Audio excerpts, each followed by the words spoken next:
Hi hello. ഇന്ന് നമ്മുടെ കണിച്ചുളങ്ങര അമ്പലത്തിലേക്ക് പോകുന്ന ഒരു ചെറിയ വ്ളോഗാണ് ഇടുന്നത് കേട്ടോ. പെട്ടെന്നാണ് എന്നിട്ടും പറഞ്ഞത് നമുക്കൊന്ന് അമ്പലം വരെ പോകാം, ഇന്ന് നവമി തുടങ്ങുകയാണ്. അങ്ങനെ ഞാനും ഇക്കു അഞ്ചേട്ടനും കൂടി അമ്പലത്തിലോട്ട് പോവുകയാണ്.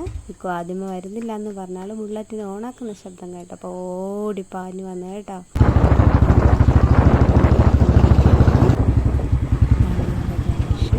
കണിച്ചുളങ്ങര അമ്പലം എന്ന് പറയുന്നത്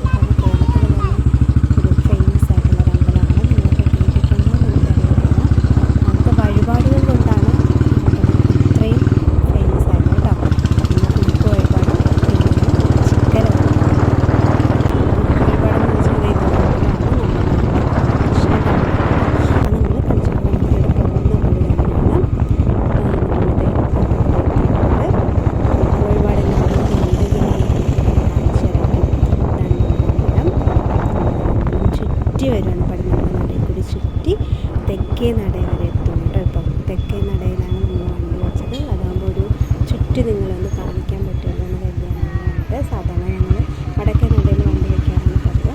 അപ്പോൾ അത്രയും നമ്മൾ വന്ന് ഇത്രയും അമ്പലത്തിൻ്റെ ഗ്രൗണ്ട് തന്നെയാണ്. ഇന്ന് നവമി ആയതുകൊണ്ട് തന്നെ ചെറിയൊരു നവരാത്രി മണ്ഡപത്തിൻ്റെ ഉദ്ഘാടനവും മറ്റു കാര്യങ്ങളൊക്കെ ഉണ്ടായിരുന്നു. പക്ഷേ എല്ലായ്പ്പോഴും പോലെയുള്ള ആൾക്കൂട്ടം ഇന്നില്ലായിരുന്നു. സാധാരണ ഇതിൽ നല്ല തിരക്കാവേണ്ടതായിരുന്നു, പക്ഷേ ആൾ കുറവായിരുന്നു. ഇതാണ് നമ്മുടെ അമ്പലം, നടവാതുക്കലാണിത്. സാധാരണ ആൾക്കാരുണ്ടാവേണ്ടാണ്, ഇന്നത്തെ എന്താണെന്ന് അറിയത്തില്ല, തീരെ ആൾ കുറവായിരുന്നു. ഞങ്ങളങ്ങനെ അവിടെ വന്നു, തൊഴുത് പ്രാർത്ഥിച്ചു. അതിനുശേഷം ഇതായിരുന്നു നവരാത്രി മണ്ഡപം.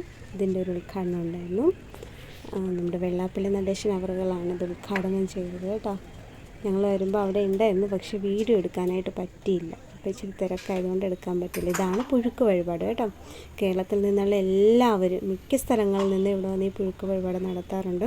കേരളത്തിൽ തന്നെ എനിക്ക് തോന്നുന്നു ഒരേ ഒരു അമ്പലം ഇതായിരിക്കും പുഴുക്ക് വഴിപാടുള്ളതും.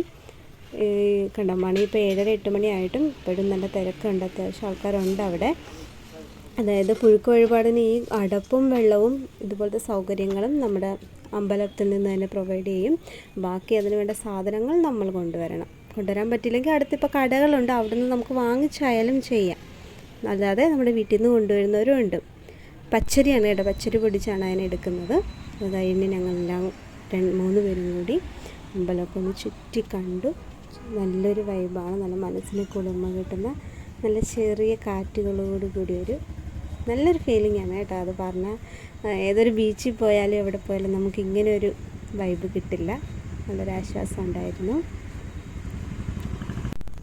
പിന്നെ അമ്പലത്തിൽ എപ്പോൾ വന്നാലും ഇക്കുന് കളിപ്പാട്ടം വേണം. അതിന് ചുണ്ട് പിടിച്ച് നിൽക്കുന്നതാണ് ഈ കാണുന്നത്.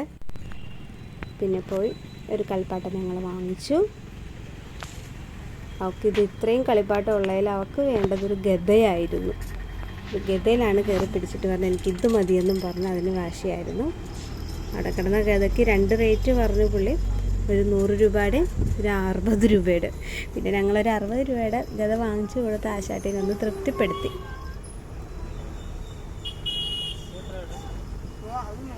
വാങ്ങിക്കാതെ അവൾ സമ്മതിക്കുന്നുണ്ടായിരുന്നില്ല കേട്ടോ, ബഹളമായിരുന്നു.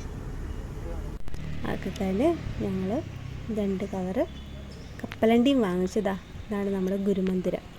നല്ലൊരു ആശ്രമത്തിലോട്ട് കയറിയൊരു ഫീലിങ്സാണ് കേട്ടോ ഇതിൻ്റെ അകത്തേക്ക് കയറുമ്പോഴത്തേക്കും. ഇവിടെ വന്ന് എല്ലാവരും അങ്ങനെ ഇരിക്കാറുണ്ട്. ഉത്സവകാലം ആകുമ്പോൾ ഇവിടെ നമുക്ക് ഇരിക്കാനേ പറ്റത്തില്ല, അത്രയ്ക്ക് തിരക്കാവും ഈ ആശ്രമത്തിലൊക്കെ. ഗുരുദേവ മന്ദിരത്തിൽ നല്ല തിരക്കായിരിക്കും. അങ്ങനെ ഞങ്ങൾ അവിടെ ഇരുന്നുകൊണ്ട് കപ്പലണ്ടി വാങ്ങിച്ച് 3 പേരും കൂടി കപ്പലണ്ടി നിന്ന് ദിയ താഴെ നിന്ന് കളിക്കുന്നുണ്ടായിരുന്നേ. അപ്പോൾ ഓക്കെ, വീണ്ടും കാണാം. Tata bye bye, see U.